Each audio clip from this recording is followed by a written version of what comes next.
রাধা কৃষ্ণ মিলিত যে নাম, সেই নাম বদন ভরিয়ারে। আর এখানে ভগবান শ্রীকৃষ্ণ বলেছেন যে আগে রাধার নাম বাদ দিয়ে শ্রীকৃষ্ণ নাম উচ্চারণ হবে, তার অবশ্যই নরক হবে। জয় জয় গৌরীতে তাই জানতে হবে সর্বপ্রথম আমি কে, কে আমার। আমাদের মূল উদ্দেশ্য একমাত্র এটা যে আমরা সেই ভগবান শ্রীকৃষ্ণ থেকে এসেছি। তাই একমাত্র শাস্ত্রে বলছে মৃত্যুর পরে আমাদেরকে সেই কৃষ্ণের সাথে যেতে হবে। কেন? যে এই দেহ হয় কেউ মাটিতে ঘুরবে, নয়তো কেউ আগুনে ঘুরবে। তাই প্রকৃত পক্ষে আত্মার তাই তার জন্য সেই ভগবান শ্রীকৃষ্ণের কর্ম করা উচিত। তাই মহাজন বলছে ওই একদিন আশা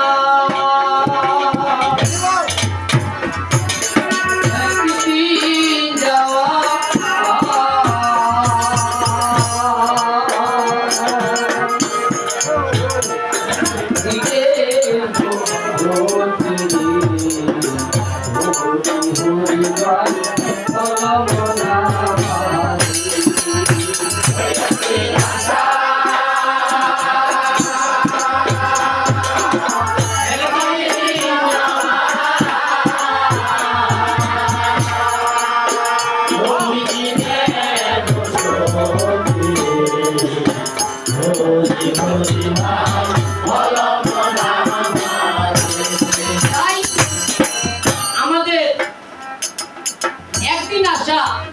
একদিন এসেছি আর একদিন চলে যাবো, এই মাত্র।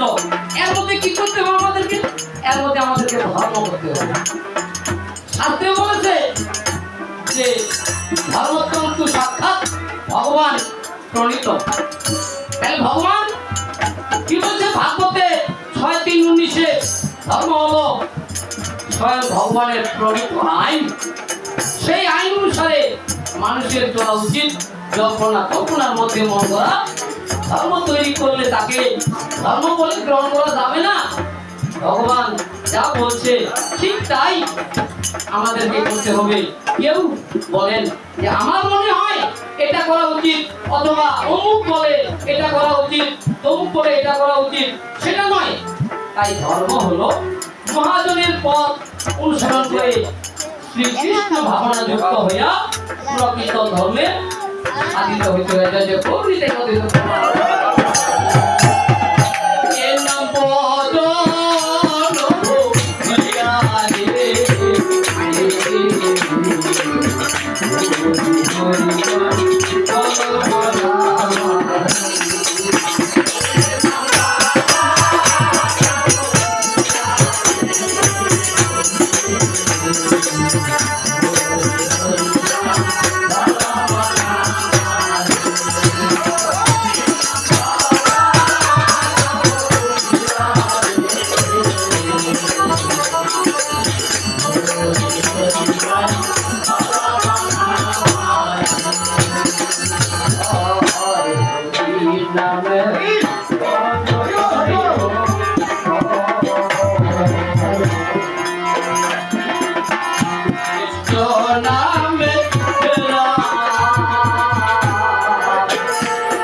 তাই মহাজন বলেছেন রাধা নামের ছাউনি খেলা বান্ধে বান্ধে জোড়া।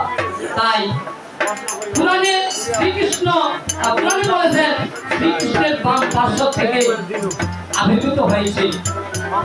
তার বাদপদ সেবার জন্য যিনি স্থাপিতা হয়ে পুনর্চরণ করার জন্য শ্রীকৃষ্ণের প্রথম আরাধনা বিধান করলেন, তিনি হচ্ছেন রাধা। তাই যার বাম অঙ্গ দিয়ে থেকে যার একমাত্র সেবার জন্য এসেছেন তার নাম হলো একমাত্র শ্রীমতী রাধা। চৈতন্য চরিতামৃতে 1:46 বলা হয়েছে রাধার পূর্ণ শক্তি, কৃষ্ণ পূর্ণ শক্তিমান। আমাদের ভগবান শ্রীকৃষ্ণ কার শক্তি শক্তিমান? একমাত্র শ্রী রাধার শক্তিতে তিনি শক্তিমান। তাই আরো বলেছেন যে এই দুইজনের মধ্যে কোনো ভেদাভেদ নেই। তাই রাধা নাম তরুণী, কৃষ্ণ নাম কর্ণধার। তাই আমরা একমাত্র রাধা নামে চলে যাব। আর এই সেই শ্রীমতী রাধাকে নিয়ে আজকে অনেক মতামতি দেখা যায়, তারা কি অর্ধেক পথ পালন করে এই রাধা। যেটা ভগবান শ্রীকৃষ্ণ নিজে বলছে যে আমি এবং রাধা, শ্রীমতী রাধা, এর মধ্যে কোনো ভেদাভেদ নাই। তাই একমাত্র রাধার নাম আগে নিবে। আর যদি সেই শ্রীমতী রাধার জন্মাষ্টমী আমরা অর্ধেক পর আইন যেটা বলছে, কিন্তু আমাদের বিচার করণীয় প্রয়োজন যে শ্রীকৃষ্ণের জন্মাষ্টমী যদি পূর্ণ দিন হয়ে থাকে তাহলে রাধা অষ্টমী আমাদের 2 দিন করা উচিত, তাই না? জয় জয় গৌর নিতাই অদ্বৈত তাই বলেছে পরম আরাধ্য পরমেশ্বর ভগবান শ্রীকৃষ্ণের যে আনন্দ শ্রুতিদায়ক যে সেই হচ্ছে একমাত্র শ্রীমতী রাধা। এই তত্ত্বের তাৎপর্য হচ্ছে যে যারা শ্রীকৃষ্ণের সেবায় সমস্ত ভাবে গোপীগণ সর্বদা যে কৃষ্ণ ভাবনামৃত যেভাবে অভিজ্ঞ ছিলেন, সর্বদা কৃষ্ণ ভাবনামৃত নিয়ে দিন যাপন করাইতেন। তাই গোপী ভাব আবার অনেক সময় জটিলা কুটিলা যে মন মানসিকতায় যে রাধা রানীকে শ্রীকৃষ্ণের মামি বলে ব্যাখ্যা করতে পারেন, কারণ যে আপন ভাবধারা নিয়ে ভগবানের চরিত্র ব্যাখ্যা করা তা অবোধ পেতে খুব আগ্রহী। একমাত্র শাস্ত্রে যেটা বললো যে সব গল্পে গুলা একমাত্র এই রাধা কৃষ্ণের যে ভাবটা সেটাকে বারবার প্রকাশ করতে আগ্রহী হয়ে, তাই এর নাম